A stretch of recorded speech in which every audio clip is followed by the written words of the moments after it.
There goes Tyreek Hill. Unbelievable day for number 10 here. Tough to play safety back there when you have someone that fast and explosive. He didn't get depth and gave up the touchdown. 24-7 at that point. Raheem Mostert continues his ascent up the Miami Dolphin record books as he's nipping at the heels of Ricky Williams' rushing touchdown record. That's his career high as he plunges into the end zone once again. And it wouldn't be just Mostert. Devon Achane also seeing the end zone twice in this one as the Dolphins go on to win it 45-15. Now 9-3, their best 12-game start since the year 2001. And it's the mad scientist McDaniel and his quarterback executing at a high level here. Tua 18 of 24 for 280. Again, $157 of that headed to number 10. Touchdowns of 60-plus yards this in NFL history. Well, Tyreek Hill, doesn't matter if it's in red or in that aqua. The man is going to find the soft spot, and he's going to make you pay. Deep ball the threat here for Tyreek Hill. Back in studio, Joe Musso alongside Emery Hunt. Emery, I want to talk first and foremost about Tyreek Hill, who he's been and what he's done this season. It's one thing to game plan, and you know there's going to be a couple deep shots to number 10. It's another thing to keep that man in front of you.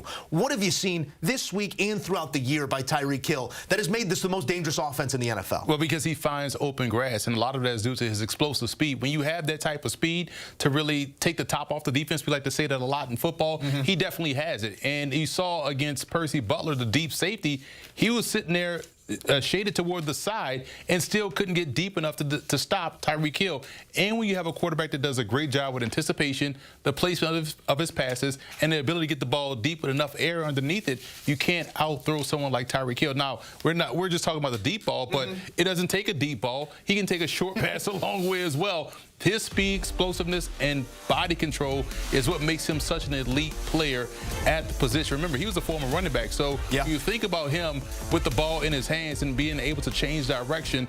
It makes him the ultimate weapon out there on the perimeter, and it really opens up everything else offensively for everyone else. Looked like a center fielder on that second one there, that ball turn there to get underneath his second of the day. And I mean, the targets 7, that's low for Tyreek. The receptions 5, that's low relative to this season, but remains on pace to set the single season receiving record. 2K in his sights now with 1,481 yards, the third most through 12 games in NFL history, Emery. And we were having the conversation.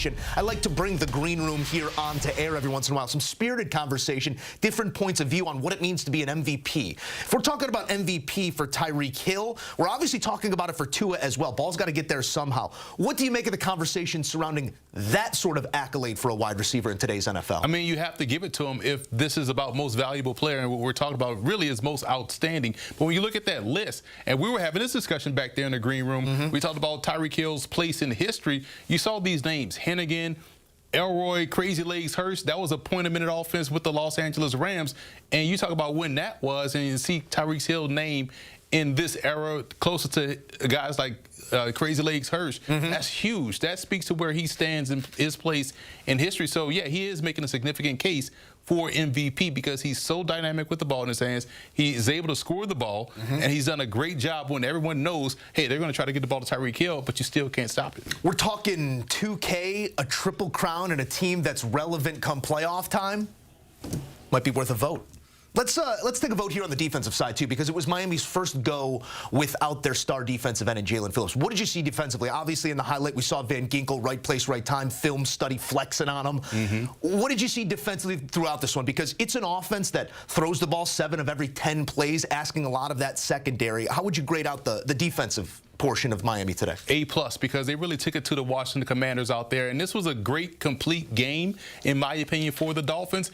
Rain, sluggish, road trip, all of these factors could have played into them not being at their best today against the Commanders, and could have got this one a little bit closer than normal, but they went out there and dominated, and their defense got after Sam Howell. I know a lot of people have gotten after Sam Howell, but their defense got after Sam Howell. They also turned the ball over. They scored, and they got great play versus the run. The run game really wasn't popping for Washington, so it made them throw the football, it made them one-dimensional, and we were able to excel in all 3 facets of the game. You get the type of score that we got out there today. It was not a forecast befitting of Miami Dolphins football, but they come away with the win, and in high-flying, convincing fashion once again. Emery, thank you.